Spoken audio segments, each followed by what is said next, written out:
It's up to you. As leaders, the union movement, as slender as it has become in this country and elsewhere, these are the slender shoulders on which the future will be built. You've got an infrastructure unlike any other human organization on the planet. You've got people in communities from coast to coast to coast, from continent to continent, from local organizations to national and international organizations. You can organize, you can educate, you can resist, and we need you. You are the leaders. So we are going to talk about how we are going to make the impossible possible once again, because it's the union movement, historically, that has made the impossible possible. You have done it before, you'll do it again. You brought in the 8-hour day, weekends, courtesy of your local union. Minimum wages, thank you, union movement. Paid vacations, pay equity, health and safety regulations, same-sex benefits, access to non-traditional employment and training. Unions have done it all, not just for themselves, but for everyone.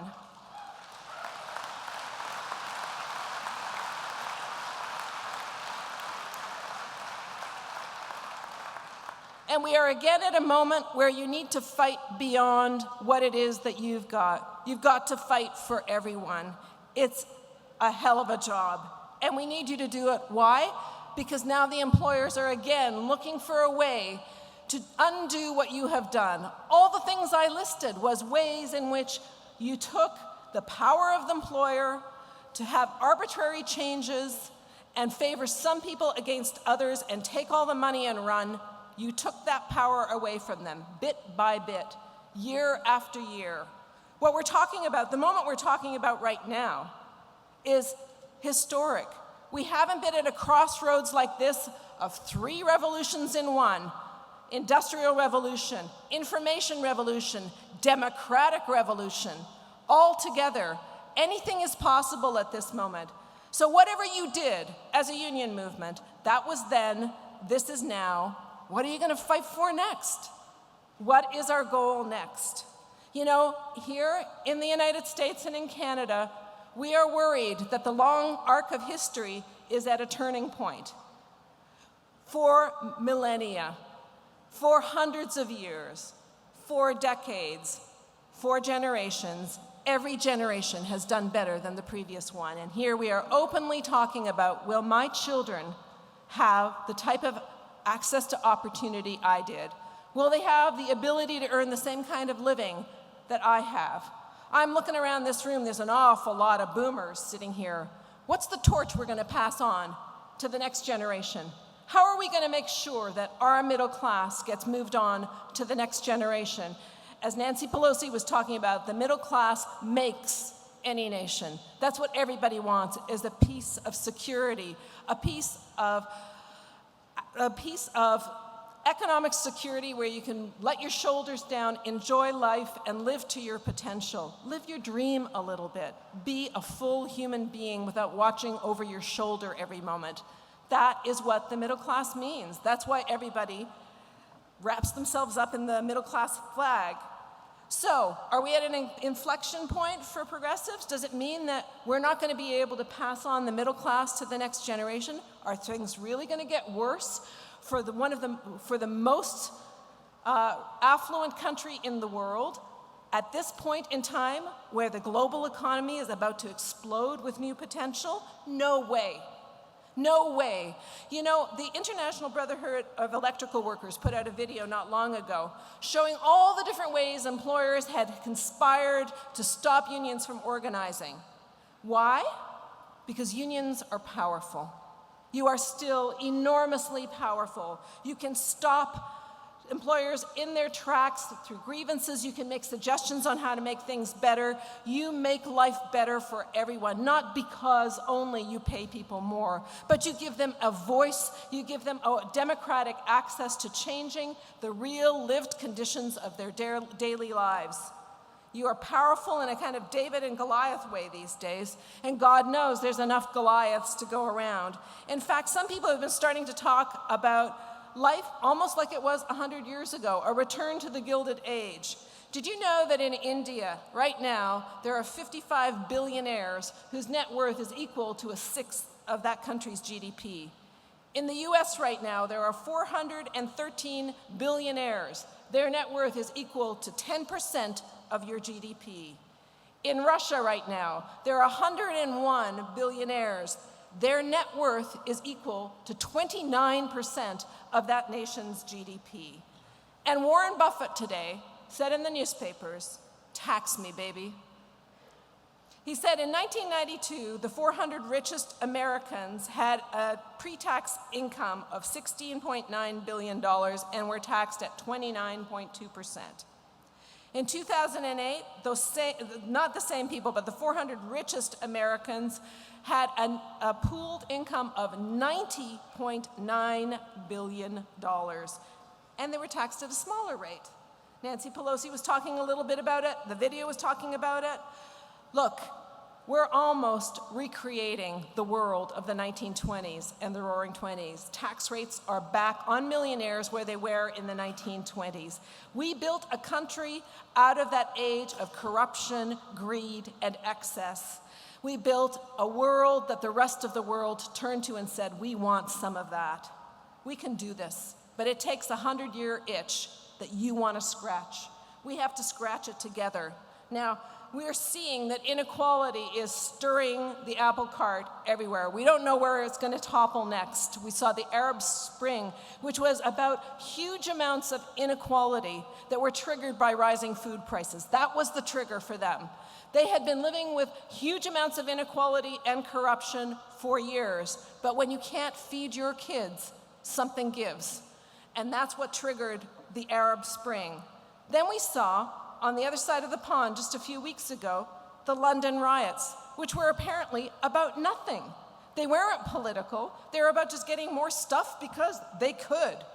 And we've been seeing not flash mobs, but flash robs in San Francisco, in Las Vegas, in Washington, in Ottawa, people just tweeting and getting together. It's not social media. This is anti-social media. Do you see? We have the tools and the context to go either direction. We can ask for good change or we can go for anarchy. And it is up to us to talk about what we are going to build together. So this isn't just about fighting back. It is for fighting for not just about you and how you hang on to what you've got, but about us and what we want for our future. Think it forward. Don't just pay it forward. Think it forward. Where do you want this next generation to go?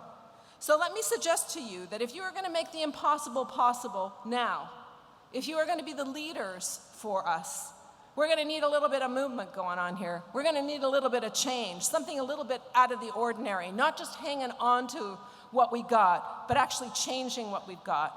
Now, you are leaders in many ways, and you know that the strength of a leader is that every time you meet somebody, you make sure you try and create another leader. You want leadership in this country to create movement in this country? You go back to the tricks in the book. You know, every time the green movement, the women's movement, the civil rights movement, all these movements that we have lost, that we don't have anymore, the way they flourished was by creating more leaders. And what did they want? They wanted something. They didn't just get together to talk about fighting back. They talked about what they wanted next.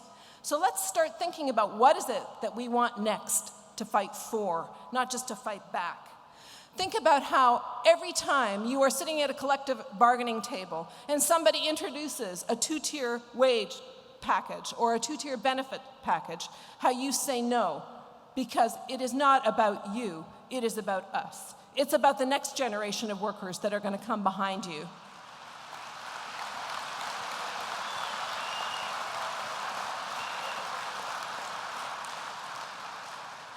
Think about every time you work next to a temporary worker or a contract worker, you think about how you get them to want to be part of your union so that there aren't any temporary and contract workers that don't want to be. Bring them to the House of Labor. Make them want to be what you are. Think about it this way. Last night it was Jerry Fernandez who was being honored, who said, he was being honored in many ways for his role on building an international union, and he kind of went, "Oh, shucks, it really wasn't me." And the line he said that really stuck with me is, I was carried by their desire. I was carried by their desire. What do you desire? How is your desire going to carry someone else along with you? What are you going to fight for? Well, my guess is the easiest thing to fight for is the next generation, your kids and your grandchildren. Don't be satisfied with hanging on to what you've got. Build it for them. Build it for their future like your parents built it for our future. Infrastructure that was built far in excess of anything we needed in the 50s and 60s. We can't even pay to repair it anymore. Why aren't we expanding the infrastructure, not just hard, not just clean water and sanitation and roads and bridges that need to be repaired, built, and extended, but the infrastructure of learning, developing, childcare, education, healthcare. This is all part of the natural infrastructure that both businesses and households need to go through day by day. Let's build it together. Let's talk about how we can raise the money to do that. You cannot grow through cuts. Austerity is not going to take us where we want. But we can both invest and tax at the same time. We can have a balanced budget approach where we are raising money and turning that money into the investments that the economy, that people, that families, that we need to grow and be the best we can be. Let's raise that money and do it. Now, we can point to the millionaires, and we should be taxing them more, but we should be all paying a little bit to improve our lives. Taxes are not an evil. They're the way we buy our future growth, and we need growth.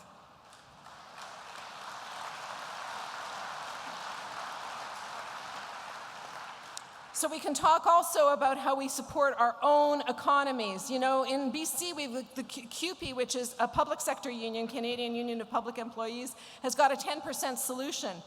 You can take 10% of your budget and decide how do you support your local economy, your local producers, your local providers as a household. How can you make that 10% switch so that you can help your local economy flourish? Don't forget, we all want cheap stuff, but sometimes paying a little more pays back many dividends. And finally, the thing from local to international, the thing that the unions can do, that you can do as individual workers, as leaders in your community, is to talk about free trade as a way that we bind our corporations to be as accountable to us as our governments. You know, in Newfoundland and Labrador, the steelworkers there went through an 18-month strike. The steelworkers there went through an 18-month strike with Vale. And the premier of the time, Danny Williams, asked for an industrial inquiry asking how a company could let $1 billion slip between its fingers. What on earth could make it kiss $1 billion goodbye? Well, those workers decided that they needed some help on how to deal with multinationals. And the inquiry basically says, multinationals deal with countries in different ways, depending on the rules and the expectations of those nations. The language they used was, the multinationals come to the host countries. And if you stop and think about it for a moment, the host countries, these are our guests. What do we want our guests to do when they come here? We look at multinationals as our lifeline to big business, but they are our guests. We bring them the wealth, and they bring us their business. There are many ways we can work together to get better foreign investment rules in place. We need legislation that doesn't just reward the companies, but actually makes investment something that pays off for everybody. You know, if there's any union that can do this, unity in strength, it's the United Steelworkers Union. You're at the cutting edge of almost every social justice platform that's out there, and it is an honor to work with you. I look forward to see how you stand up and fight back.